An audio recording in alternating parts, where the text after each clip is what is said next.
Welcome to the deep dive. We're about to take a close look at a set of sources you've brought us, zeroing in on recent political discussions happening in Bangladesh. Mhm. We've got transcripts here from RTV News featuring contributions from two different speakers, Salahuddin and Nahid Islam. They're diving into crucial issues like, the pace of ongoing reforms, the state of the judiciary, and crucially, the big question of when the next election should actually happen. That's exactly right. When you unpack these sources, you see really different priorities and concerns coming from distinct political perspectives Yep. regarding the current situation under the Advisory Council. Right. It's about understanding the specific details of what reforms are being proposed, the challenges in actually implementing them, and then that really central debate about when the next election should take place in relation to all these changes. So, our mission in this deep dive is basically to pull out the most important nuggets from what these speakers are saying, understand the viewpoints they're presenting, and kind of see what stands out when you put them side by side. Let's jump right in. Okay. First off, let's talk about the reform process itself. One speaker in your sources, Salahuddin, expresses some clear frustration, specifically with the pace of reforms under the current advisory council. Yeah, they feel their group was a key driver, behind the initial push for these changes. All right. What's really interesting here is they mention a 31-point demand. This seems to be acting like a kind of benchmark for their expectation. Yeah, benchmark, right. And they note that many of the reform proposals currently on the table actually align quite closely with points from this list. Mm-hmm. The sources mentioned there were even extensive multi-day discussions specifically on these proposals, like 3 days. But they also voiced disappointment about how those discussions were summarized. It felt too much like a spreadsheet, leading to confusion. Exactly. And they really wished for a clearer breakdown of which specific provisions were actually agreed upon or, disagreed upon by the different parties involved. They felt it just wasn't clear enough. Hmm.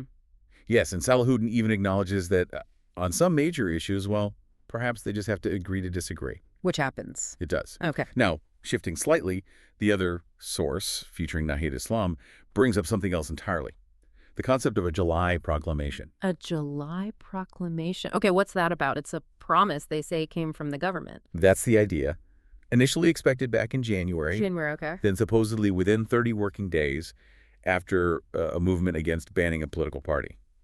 But as of these sources, it still hasn't appeared. So still waiting. There's a lack of clarity on when or how will actually be issued. Precisely. And from Nahid Islam's perspective, this July proclamation is directly linked to building consensus on the necessary reforms. Ah, so it's foundational for them. Very much so.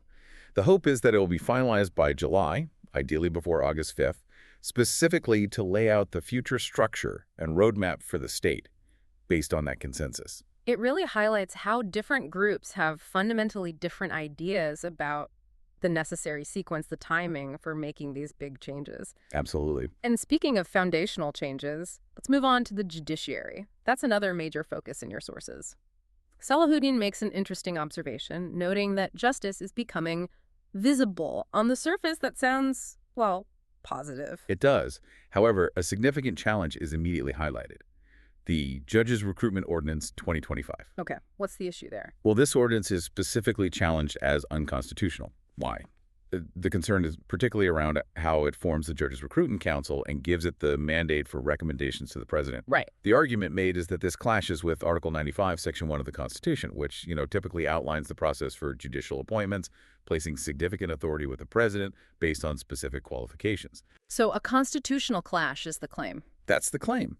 The source even brings up a writ petition that challenged this ordinance. It was disposed of, but seemingly with some significant reservations or observations from the court. Ah, so not a clear-cut dismissal. Not entirely, it seems. They feel other specific sections of the ordinance, sections 4, 5, 6, and 9, which deal with things like eligibility criteria, selection procedures, the council's powers, they feel those should have received a proper hearing as well. Okay. The point being made here is that while achieving full judicial independence is the goal, these ordinances need to be drafted very carefully to avoid these kinds of constitutional questions. Right, avoid issues down the line with ratification or implementation. Exactly. And there's also a strong sentiment expressed that judge recruitment is serious It deserves immense dignity, not like hiring a, quote, peon. Understood. It's interesting, though, while Salahuddin opposes a rigid roadmap for justice, arguing justice needs its own pace. Yeah, to avoid forcing things. Right. But they state there's a significant national expectation right now. Yes. Salahuddin explicitly mentions a national expectation for people to see at least one verdict delivered before August 5th. One verdict. Okay. They are careful to clarify, this isn't about forcing a specific outcome or coercion, but rather a widespread hope from the public to see the system, well, visibly functioning. To see something happening. Precisely. They even offer praise for the law advisor and a tribunal for identifying a case for speedy trial and make a request to prioritize one or two more. The transparency of open court trials is also commended as a positive step. Okay. Now this brings us to arguably the core disagreement highlighted in your sources, the timing of the next election. This is where you see a really clear split. Yeah, it's quite stark. One side representing Salahuddin's group is adamant they demand the election must happen before December. Their reasoning is that this is a logical, long-standing demand from their side. They argue that delaying the election just opens the door wider for instability and potential conspiracy. Instability, right? Both within the country and from external actors. They specifically point to what they see as a double standard and how interest from, say, a neighboring country versus interest from Europe and America regarding the election timeline is perceived or treated. A perceived double standard.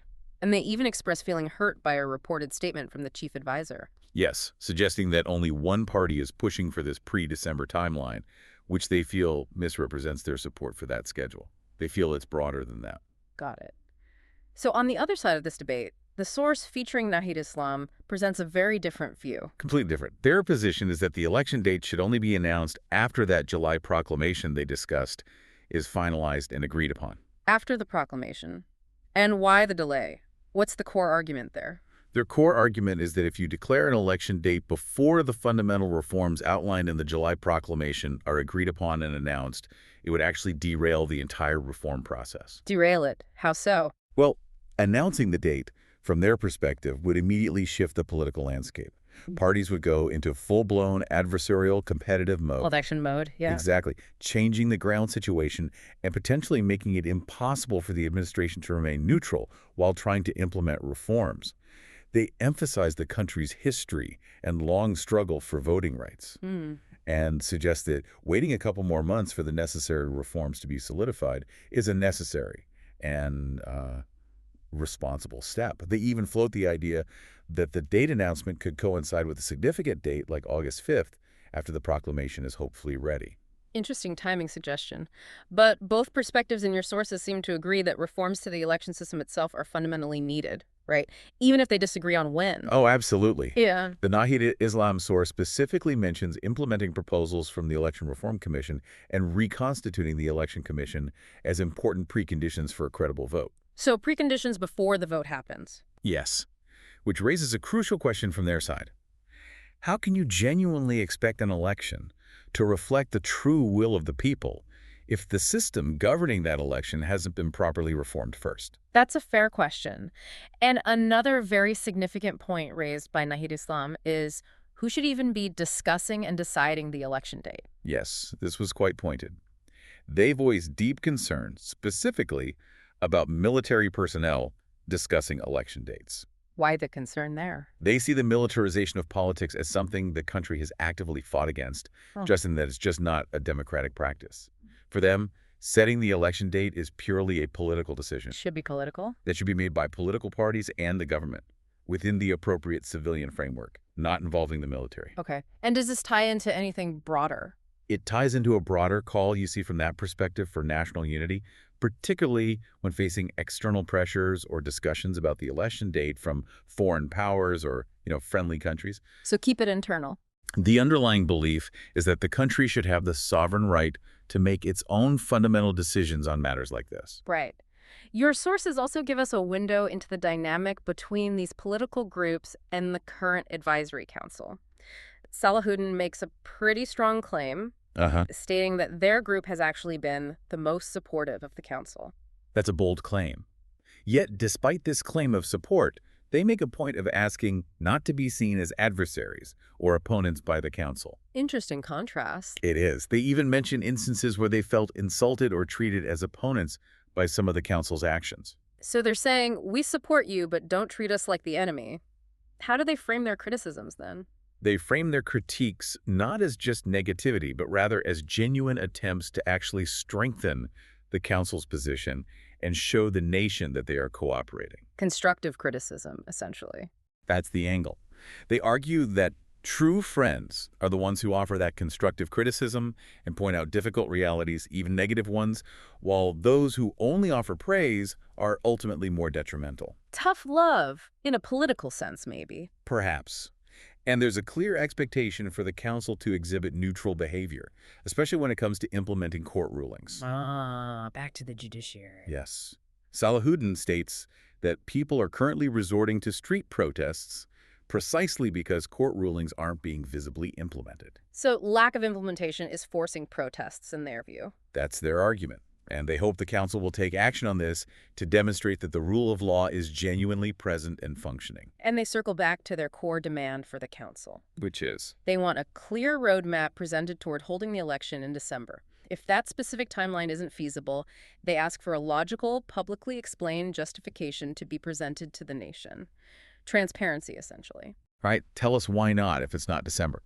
So when you really deep dive into these sources, what emerges is a political landscape in Bangladesh grappling with some fundamental questions. Yeah, it's complex. It's about the right speed and sequence of reforms, the crucial integrity and independence of the judiciary, and that really contentious question of when the next election should actually take place. We've heard about the anticipation for a July proclamation to outline reforms, the specific constitutional challenge facing the judges' recruitment ordinance, that national expectation for visible justice by August 5th, and the very different viewpoints on whether the election is urgent now or needs to wait until reforms are solidified. It really highlights a clear tension, doesn't it? The pull between groups pushing for a rapid political transition through elections versus the view that deep structural reform, especially within the judiciary and the electoral framework, must happen first. That seems to be the core tension. And the debate isn't just internal. It touches on the question of who ultimately holds the legitimate authority to set that crucial election timeline. Exactly. Is it solely internal political actors, or is there an influence or expectation from external players as well that's hovering in the background? Based on everything we've just unpacked from your sources, here's something to really mull over. How might the interplay between these different pressures, the urgent internal political demands for specific timelines, the fundamental need for institutional reform, and the reality of external interest actually shape the path forward for Bangladesh? And, what happens if that crucial consensus on these foundational steps remains just out of reach? Where does that leave things? Think about those tensions as you process these insights.